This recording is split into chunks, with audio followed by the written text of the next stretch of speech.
It's a song you've all heard at least once. Is this the real life? And it was probably not like anything you've heard before. Is this just fantasy? I'm of course talking about Queen's legendary single Bohemian Rhapsody, a song that even 40 years later is one of the most influential and memorable songs of our generation.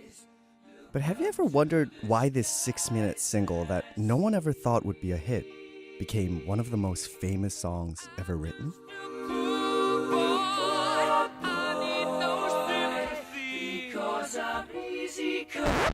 Bohemian Rhapsody was a song long in the making, but it officially kicked into gear in the summer of 1975 when Freddie Mercury began writing it as an operatic piece titled Real Life.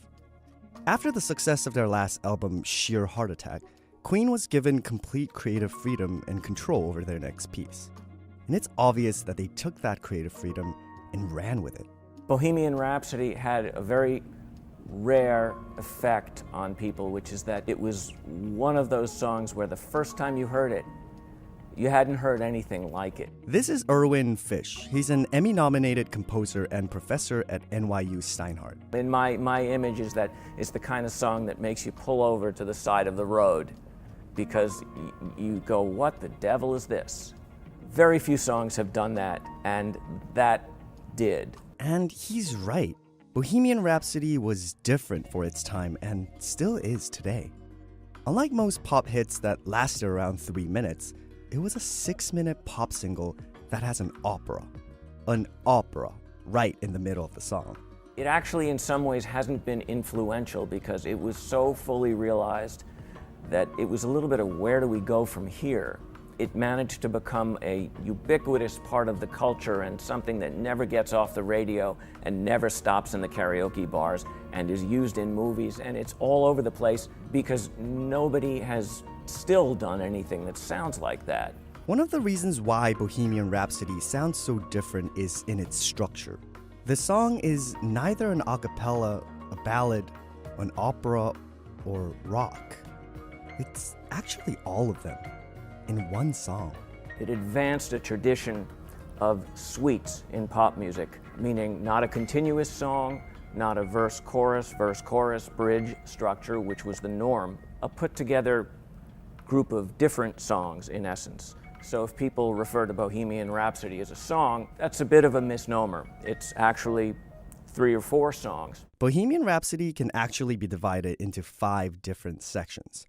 An a cappella introduction, Is this the real life? ballad, opera, Thunderbolts and lightning, very, very frightening me. hard rock,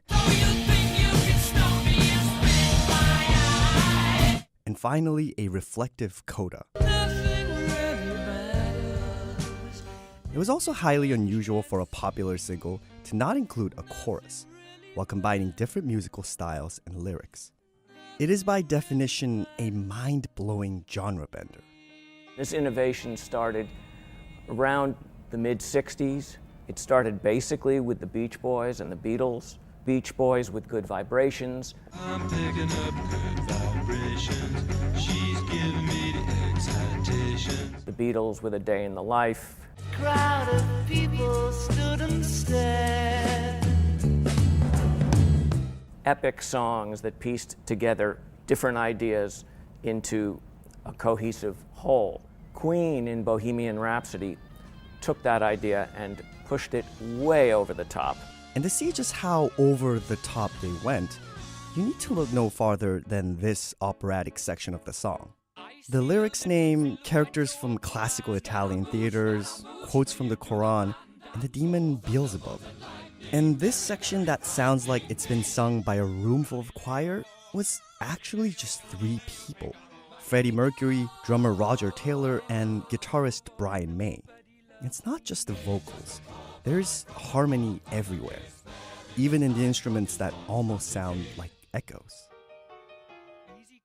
This technique was heavily inspired by a production method called the Wall of Sound, developed in the 1960s by producer Phil Spector. He put masses of musicians in one room, 3 keyboard players playing the same part but in various similar instruments like the harpsichord or an electric piano. and recording them together to create a sound, the likes of which had never been heard before. And that was exactly what Queen wanted to accomplish. When people talk about what a great song Bohemian Rhapsody is, they're talking equally or even more about the production. To achieve the sound that they wanted, Queen used a technique known as reduction mixing, also called ping pong recording. Most of the pop songs you listen to today use a lot of audio tracks, each track reserved for different instruments and vocals, combining to make one song. But back then, technology limited the amount of audio tracks that could be used. For example, Beatles' legendary Sgt. Pepper's was recorded on an analog 4-track record. And to fit more than 4 tracks in a 4-track record, they would record all 4 tracks, then bounce all the tracks into one. Record, bounce again, and repeat. The bounce tracks would combine all of the tracks into one, meaning if you raise the sound of that particular track, it would raise the volume of all of the individual tracks within.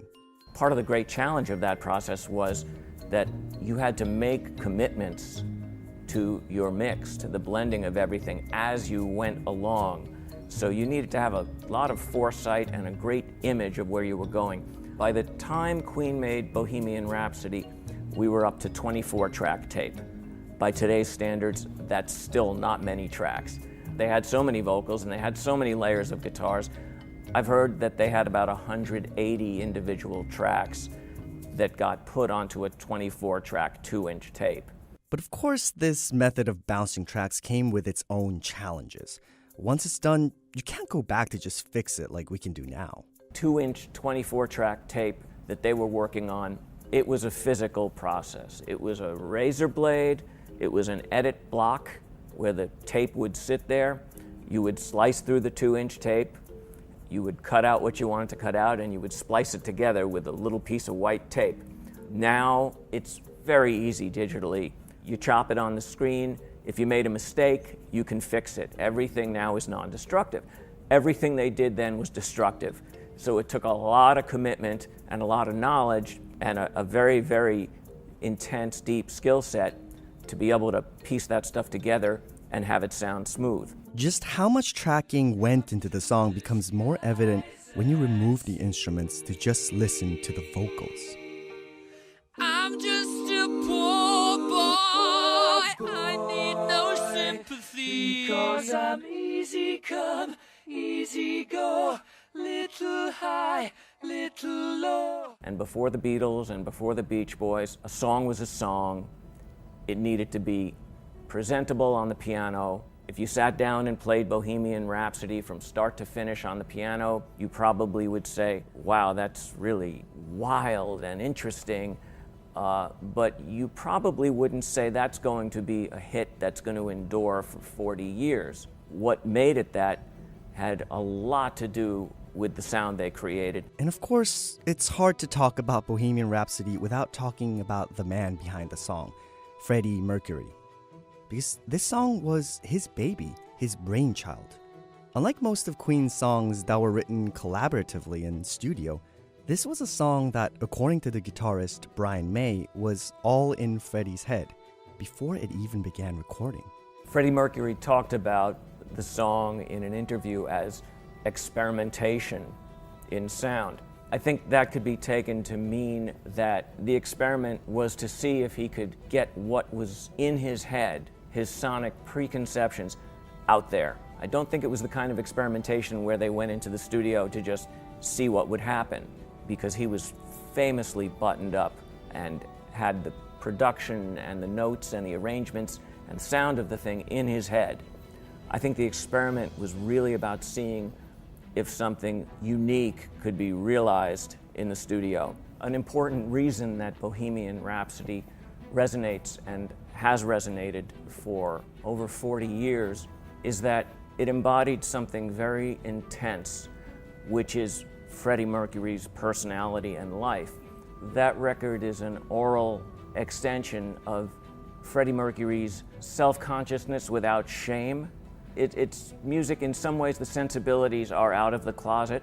As a performer, there hadn't been a Freddie Mercury before Freddie Mercury. And perhaps beyond all the notes, lyrics, and performances, what truly makes Bohemian Rhapsody great is that it embodies what every musical piece should be. The talent and the drive to push boundaries and create something that brings us together even 40 years later. In a time where pop songs just all generally sound the same, maybe that's why we still can't stop listening to Bohemian Rhapsody. With just this one song, Freddie Mercury and Queen became something that very few artists managed to achieve. A legend.